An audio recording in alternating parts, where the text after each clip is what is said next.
This is Asia's Farm to Fork 5 Good Questions podcast, bringing you insights and views from across Asia's food value chain. Now, for today's interview.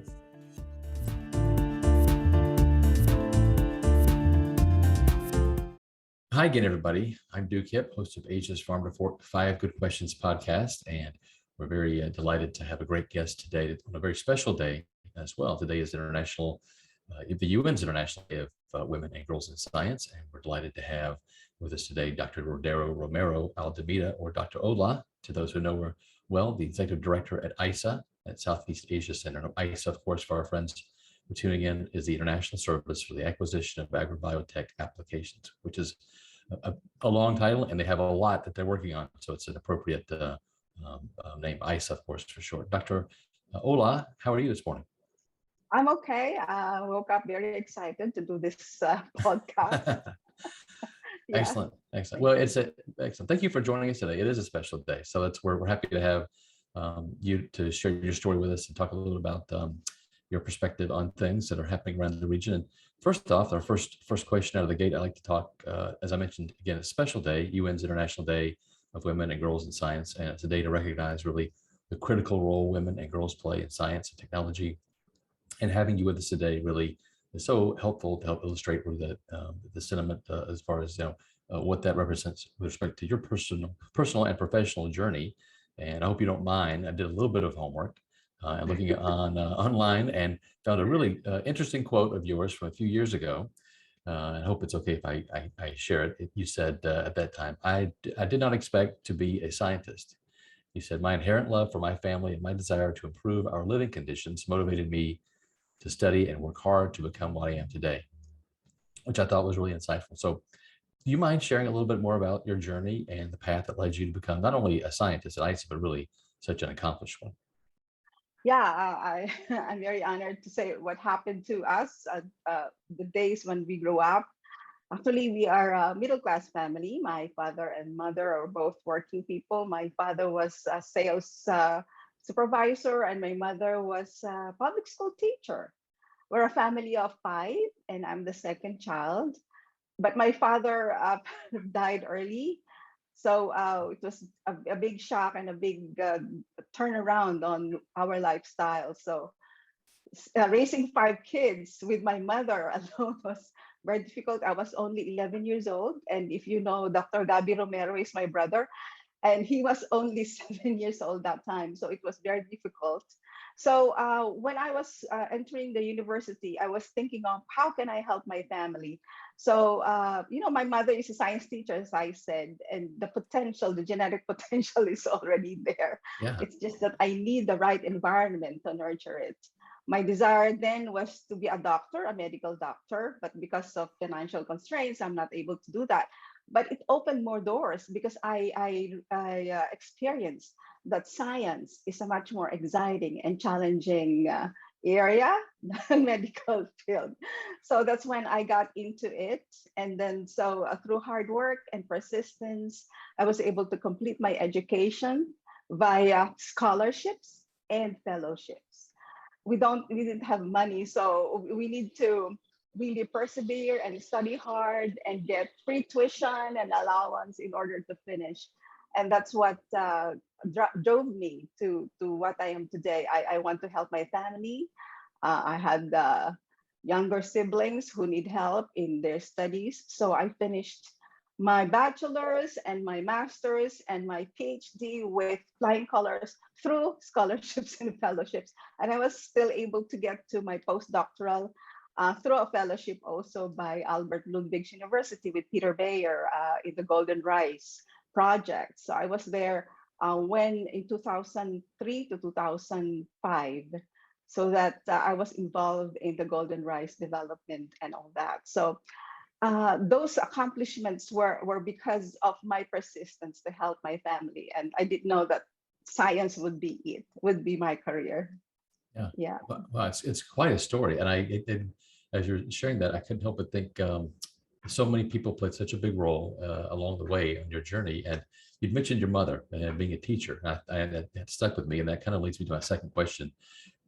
With science, and particularly science, but really any discipline. It's so important for young people just starting in their careers or even before they really know what they want to do, to have role models, right? Good examples of those who really have excelled at a high level. In your case, really blazed a trail, I'd say. So for those listening and watching this interview, young ladies in particular, who would you like to follow, or who would like to follow in your footsteps, rather? What advice would you give to them? Okay. Well, if anybody's interested, you can browse the ISAAA website. We have a publication on science and chi, and there are a lot of many different experiences and how they move forward in their careers, not only in science, in business, and everything. But for myself, we know that in Asia, women are still regarded as second-class citizens, and it is the same in the Philippines. So, but when you visit the academe and the research institutions, there are more women than men. So women have the brain to do science investigations and teach. However, women have to juggle between family and career, and that's what happened to us, to me as well. That's why sometimes most women become single all throughout their life because they cannot juggle career and family at the same time. However, there are now women who were able to do it, got into a career, but they have a family later. But it's not, it's very difficult to get back to the workforce. So what I did is I did these two things at the same time. So I was developing my career and taking care of my family at the same time, but it is with the help of our close-knit family. And in Asia, this is one important factor which makes a women go forward and establish their career, and at the same time they build their families. So in retrospect, I was when I was at Erie, when I was still a student assistant, and then I became a regular worker. That was when I was putting my career there, and at the same time taking care of my kids, and then taking my master's degree. So it took me 5 years to finish my master's degree because I was doing everything at the same time. So for young women who would like to follow my path, okay, if you can do it, the challenge is build your career and at the same time build your family, but with a close support. You're going to be crazy if you don't have any support. Second, well, when I was building up my career, I grabbed every opportunity that opens. So I went into graduate studies because I was given a fellowship by the International Rice Research Institute. I went into trainings in different countries, conferences, visits to laboratories, and it educated me and opened doors for more opportunities and networking. So during that time, that was when I was completing my PhD dissertation in the US. And my difficulty was how will I finish my dissertation?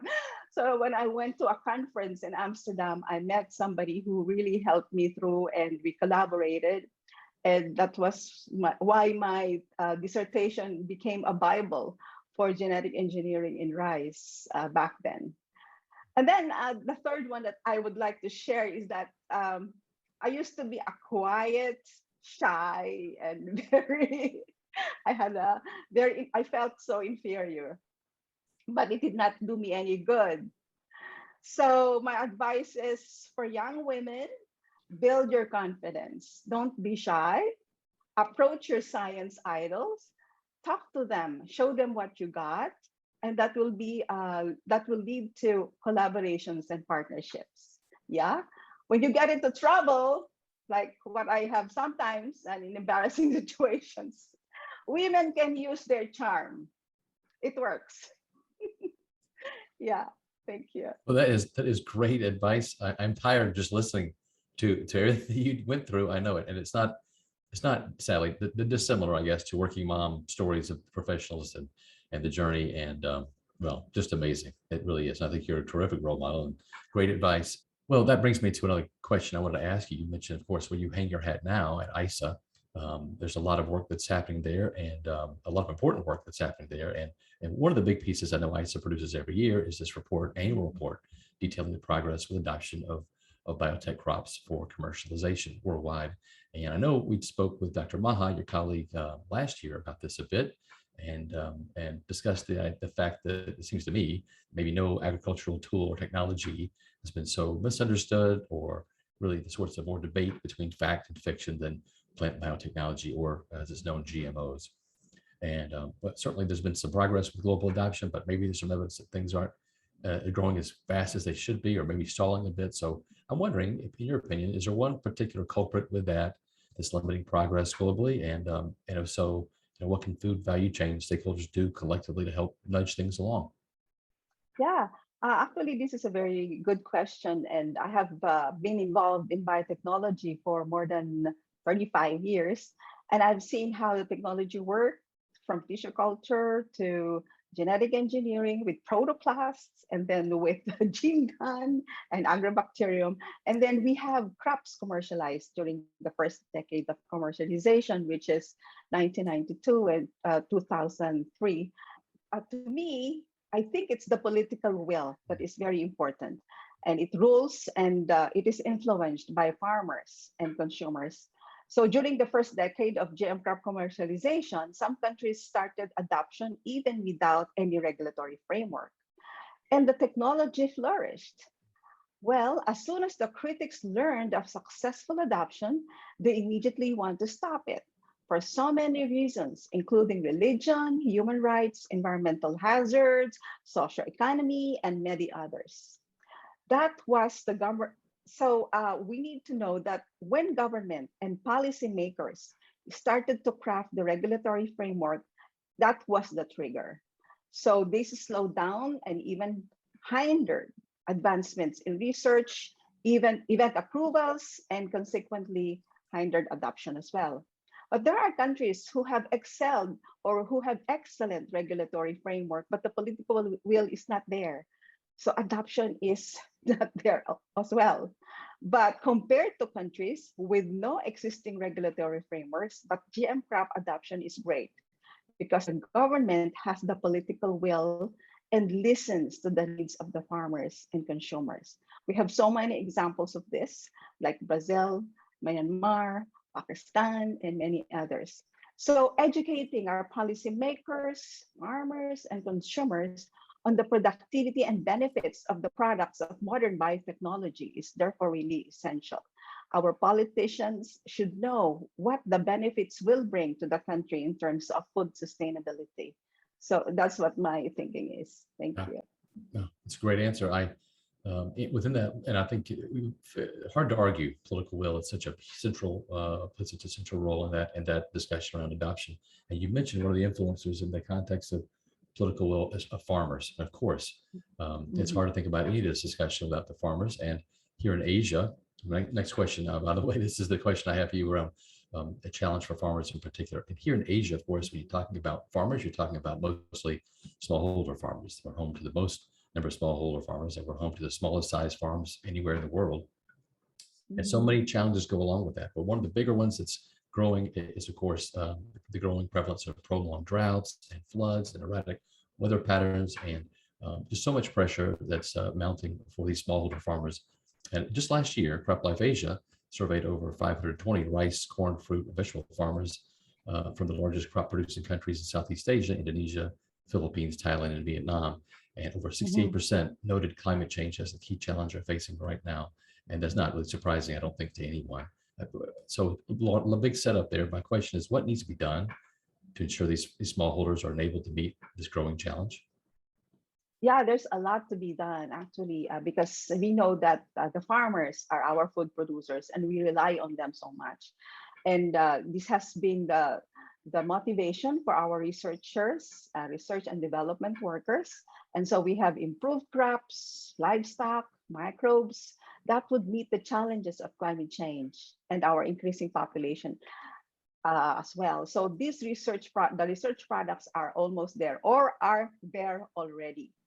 But what we used to say, farmers are the most intelligent sector of the food value chain stakeholders because they have studied the crops, what crops and traits are suitable for their land, what time of the year should they be planted, cultural management, and others. So making these new products of modern agriculture available to them will ensure that they are being helped. And how do we make this available?